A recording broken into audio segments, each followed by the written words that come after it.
Hello, welcome to the Gregorian Brewing Collective. Day one. We haven't even begun building the brewery yet, so we're doing it undercover. But here's our current 30-gallon setup. 20-gallon setup. We are doing some grinding here on our malt. Milling. We're doing some milling on our malt. If you can't tell, he's the one that knows what we're doing.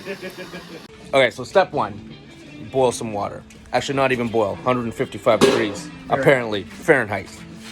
Then, can I tell the world our tricks? Yeah. Then, you put calcium sulfate in a little bit for two purposes. The calcium is going to help break down the sugars, and we don't know the calcium level of the water that we're working with. And the sulfate, apparently, helps the hops pop, makes something about flavor. So, got the pot going. It's going to go 155. We milled a bunch of malt. We got 3 different types of malt, only because we ran out of the first one we were trying to do, so it's a bit of a shit mix. That is going to go in the bag, and we're going to boil that for an hour. We're going to steep that for an hour. You really should be the on-camera guy. And we are using the limit of this pot. Yeah.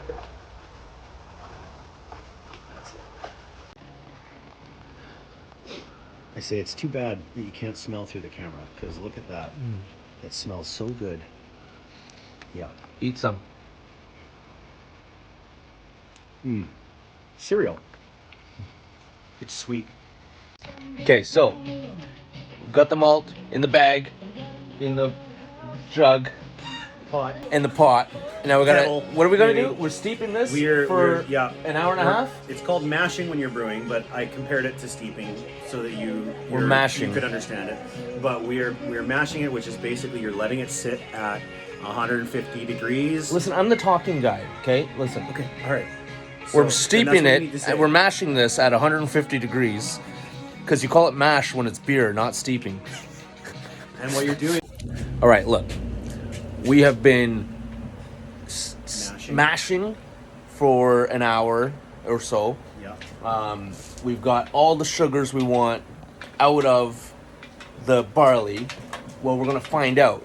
So now we're going to check the specific gravity of the thing before we start to boil. So we do a little scoopy on the refractometer.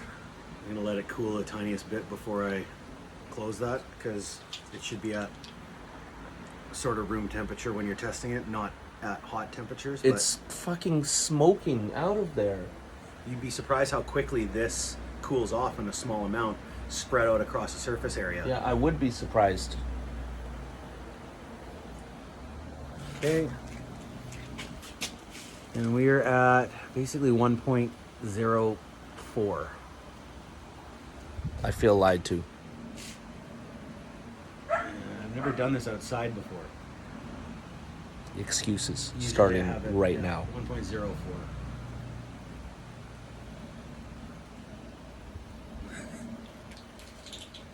And presuming it's actually going to be a little bit more. Oh, that's cool. Right? Presuming it's going to be a little bit more because it's probably a little Oh, warmer than that's it should be. really cool. Can you see this? Probably not. Dude, Yeah?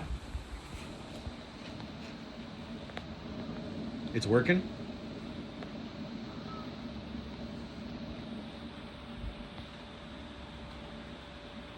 So we were looking for a pre-boil gravity of 1.04. they can fully see it in the camera.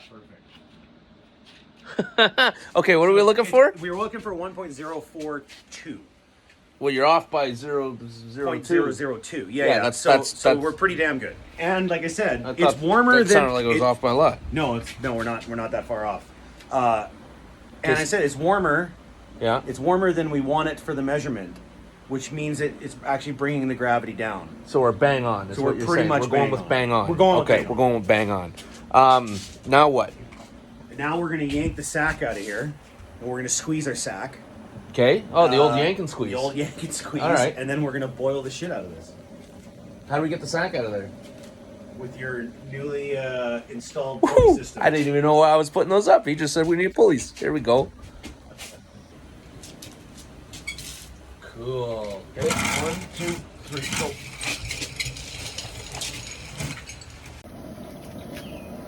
so close. This is where it's going to start bubbling in any second here. Just going right in there. And you might get another. So that goes in with the other stuff that's already in there. That's right. Okay. Yep. All right, so what's going on? We're at flame out. We've been boiling for an hour. So we're wanting to cool it down really quick now, which is what the copper coil's for. Heat exchange. It's just going to run cold water through it and exchange heat to cool that down really quick. Run it off over there. And we got to get our last hops in. Our flame out hops. Done. Boom. And that's it. Okay. So there's two reasons that we try and cool it off so quick. One is that you don't want it sitting at a temperature that it can get infected with something that's in the environment. And then two is you see how the proteins are all like starting to clump together, like this circulating stuff going on. Yeah. It's called the cold break.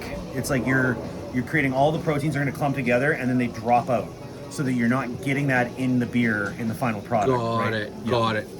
We're going to do here. Okay, hold on. You put that stuff in sanitizer? Yes. So you sanitize it because now we're dealing with yeast. We're dealing with living stuff, molecular biology going on here. These are the yeasts that we're going to use for the beer, and this is what we're going to use for the seltzer. But we don't want anything else in our beer or in our seltzer living. Like there's bacteria and yeast growing everywhere, right? So we sanitize this, and I sanitize the scissors so that when I cut this and just dump it into the little bit of water here that I'm using to start it, it's trying to make it as clean as possible, that there's nothing else living in there other than what I want to be living in. So you're saying that you sanitized that jar before you dumped any of this into? No, but I just did because now the top of that's in there. And your hand's in there? And my hand's in there. So I'm really glad you went through. I sanitized my hands before I dealt with this. So why is it going in there instead of in the beer?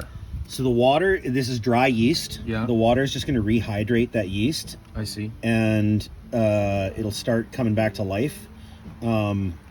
It's just like a wake-up call here. It's a wake-up call. Gotcha. It's like, hello, yeast. All right. Yeast says, hello, world. Hello. And then they say, hello, beer. I'm going to eat you. I'm glad you sanitized, because the top of this fucking cooler is filthy. One step at a time. All right, so this has now come down from a boil. We've got it down to 22 degrees. And we're aiming for 20, but we're lazy. Enough. We're getting tired. It's time to... So he's got sanitizer in these jugs. Carboys. On these carboys. And it's a rinse-free sanitizer. It's also very environmentally friendly. And now we're filling with beer. Let her freaking rip. Oh, yes. And you're not worried about those bubbles that are in there? Not at all. Oh. So the reason I do that is right now it's coming out dirtier because it's starting to filter inside there. Yeah. And I want equal amounts of stuff in each of these because presumably we're really trying to make one batch. I see. Right? One 10-gallon batch. Okay. These are going to be 2 5s. Oh, wow. Yeah, it gets frothy, so you know it's all alive. Okay, cool. So I'll just mix it around. Okay.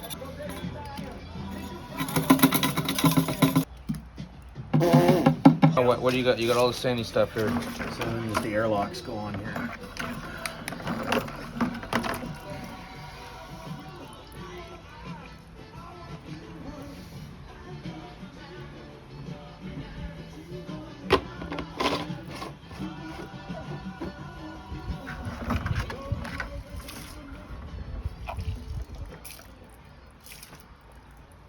And you use some of that liquid in there. Yeah, it's so that this creates the airlock. Mm-hmm. So it separates the inside of this from the outside environment. It's a closed system now. But it's a closed system where if you get pressure in here, it can bubble out, but nothing can bubble in. Gotcha. Yeah. Gotcha.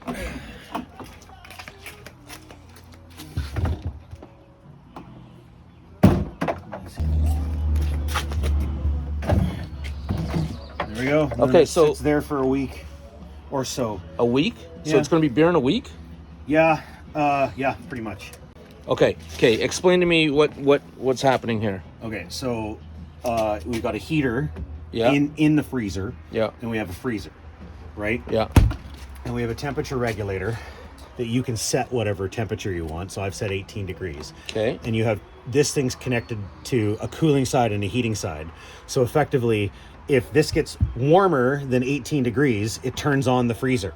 Okay. If it gets colder than 18 degrees, it turns on the heater. Okay. So it's going to maintain temperature in here within probably 1 degree Celsius. Oh, that's cool. And that's how you get accurate temperature fermentation, which is like, that's a huge part of controlling the flavor in the beer and that. Do we leave it in there for a time limit, or do we leave it in there until it stops bubbling? Until it's done, yeah. Which is typically about a week. Like, it Okay. might be done in 3-4 days, and then I'm going to cold crash it, Okay. which we'll talk about in another episode. I think he's got it. Done. Okay, so we're officially done with all that, right? Yes. Okay, now you can clean all this shit out of You my get to backyard. clean all this shit. Goodbye.